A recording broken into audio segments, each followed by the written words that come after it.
Welcome to The Way for Paralegals with your hosts, Marisa and Allison McKean. This is the podcast for paralegals by paralegals and attorneys who believe that paralegals are the lifeblood of law firms and deserve a place to connect, grow, and engage. All right, let's dive into this episode.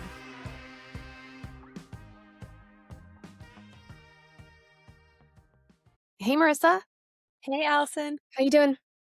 I'm good. How are you? I'm good. So I wanted to talk today about, I'm all business, I guess. I wanted to talk today about negotiations. Straight to it. Straight to it. Let's get no small talk. This is in my personality profile, no small talk. But let's talk, tell me about negotiations. We were talking yesterday with a paralegal about how do you negotiate with adjusters? And her sense was she wasn't being aggressive enough. It was uncomfortable. So I'm wondering, what are your thoughts on that as somebody who's done it a lot? Probably more than I have. Probably much more than I have. So kind of how we were when we were in our training, I explained that, when I started doing negotiations, I had been a paralegal for a while already, but that was new to me starting at Connecticut trial firm. And I was like, wait, I'm allowed to do that? That's okay. And I actually really enjoy it. It's fun. It's thrilling to get, the settlement amounts, and be like, oh, we settled a case, I got this much. But when you're starting out doing negotiations, you might think that you need to be aggressive. I thought the same thing. I think every paralegal probably thinks that. But I like our discussion from yesterday with one of our clients that having your own personality, negotiate the way that you feel comfortable, obviously within the guidelines of your firm. Don't just go rogue, but bring your own personality into it. You don't need to be aggressive and hounding them and rude to get the settlement that your client is seeking. We use AI all the time now. It's everywhere. So one thing that I said is, if you feel like the message in your mind is not kind of getting across on, I would say paper, but through email communication or however, to copy and paste what you already have and put it into an AI tool and ask it to either, I want this to be a bit more aggressive, but keep it professional, or I don't want it to sound so aggressive. Can you make this sound a little bit nicer, but still professional? So I think those are great, uses of AI in our roles. Yeah. And you have FileVine, which has Lois, right, built right into it. So it's secure. This was something, and I mentioned this too, that this was something that I really struggled with as a lawyer, finding my voice and being okay with being who I am. Yes. But I think it's the same with paralegals. Plaintiffs' attorneys can be really aggressive.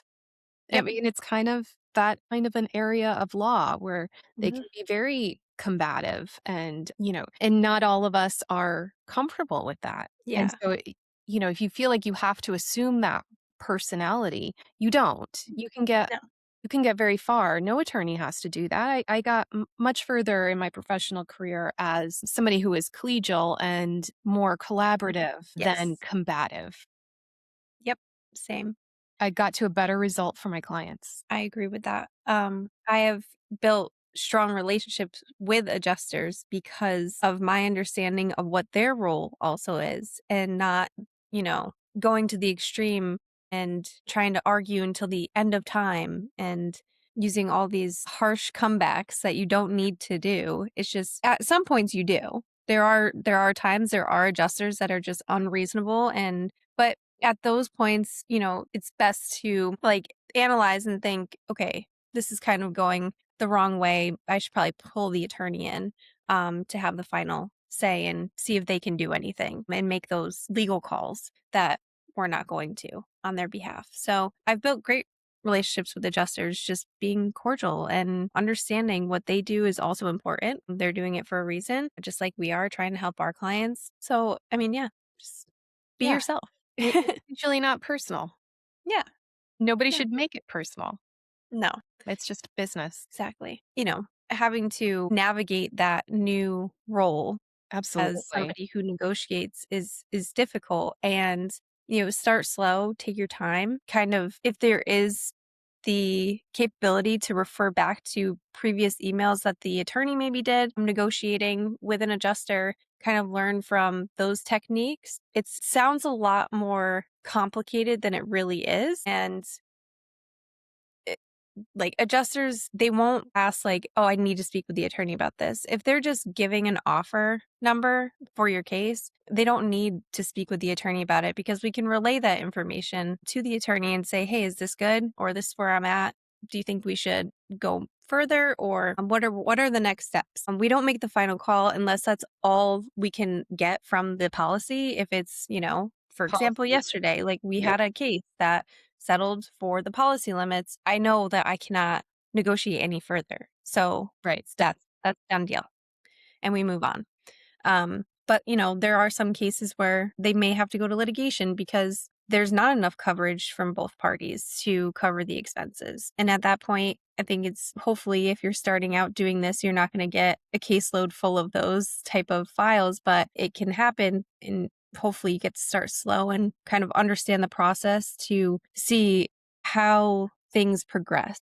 And then you start learning the next steps and being able to identify those things for the attorney before they have to identify them. So when you begin negotiations with an adjuster, that begins with a demand letter. Mm-hmm. So the client has stopped treatment or has gotten to a point of treatment where it makes sense, given the medical records and bills, that it's time to put a demand together, because maybe there's a lot of treatment, might be ongoing, but it's greater than even the policy limits. Right. Saving costs also comes into play here too. If your client is in a very serious accident, whatever type it may be, they go to the hospital and their hospital bill is, outrageous. And the first thing you do on a file is you're going to send a letter of rep and ask for the declaration page, policy limits. What are they? Once you have that information, you can determine, all right, is this a case that we can just settle really quickly? We're going to save costs on the file to the client, time, and then hopefully if they have enough coverage, move on to their portion of the claim. So, I've had cases where the medical bills are over $100,000 and there's a $1,000 policy for liability. I get them. I don't even need the records at that point, because there's like all the diagnosis from that date. I just send it over and settle it in a day. As soon as I have that information, I get it right over to the insurance company. They may take a day or two just to kind of like understand, okay, is this really related? Yep. Okay. Yeah. Like there's no arguing that. Here you go. So as part of our law firm, so I'm now in the process of negotiating something and, trying to, what are additional ways, like when the medical records don't quite hit that, don't exceed policy limits, what are some other things that you can look to support a policy limits demand or a higher demand? So every case is going to have different circumstances, but if somebody fell, and they hurt their leg and maybe they didn't get much treatment, they only had some PT and the bills aren't that high, the threshold doesn't meet the policy limits, you can ask them, what their daily life was like prior to this. Were they an active, hiker? And now the pain from that injury is persistent, but there's nothing else that can be done treatment wise. So that's loss of enjoyment of life. So you can add that to a claim, or, lost wages under some circumstances. I'm trying to think of other things that scarring. That's another one too. If there's nothing that can be done for the scar in regards to healing or getting the pigment of your skin back to the same color, and especially if the client is younger, and they're like, I would even say up to like 40, like there's like Especially visible too.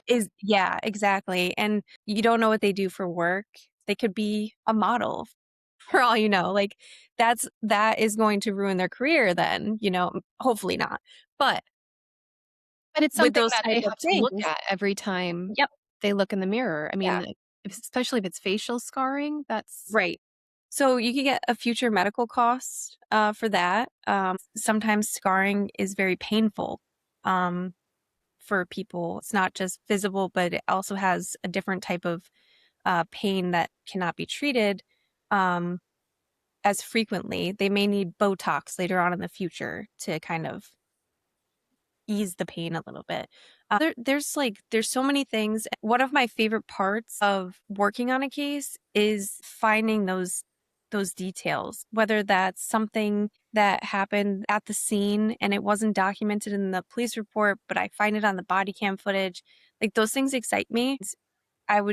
My recommendation is be thorough in your investigations on your cases, because one little thing can take your case from a maybe $10,000 offer to a $50,000 offer. You don't know. So amazing. be So thorough. be a sleuth. Be a sleuth Yes. to be a rock star paralegal. If I wasn't a paralegal, I would be a sleuth. You are I our want go-to. You're the go-to. till And I say all the time, I want to be. connection between these. I say to my husband all the time, I'm like, I wish I was a detective. He's like, you can't just be a detective. And I'm like, You can. You Yeah. can solve cold cases these days from the See, comfort like of a your home. podcast detective. Yeah. They You have can be a those stuff. podcast detective. Yeah. Yeah. You should totally do that in your free time. Yeah.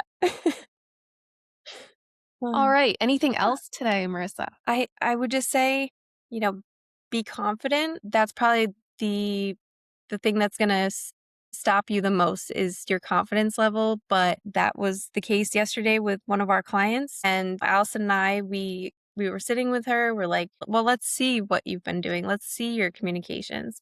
And they're phenomenal. Yeah. I'm like, I would do the same thing. I wouldn't change a thing. And she was it's just getting a lot of movement. Yeah.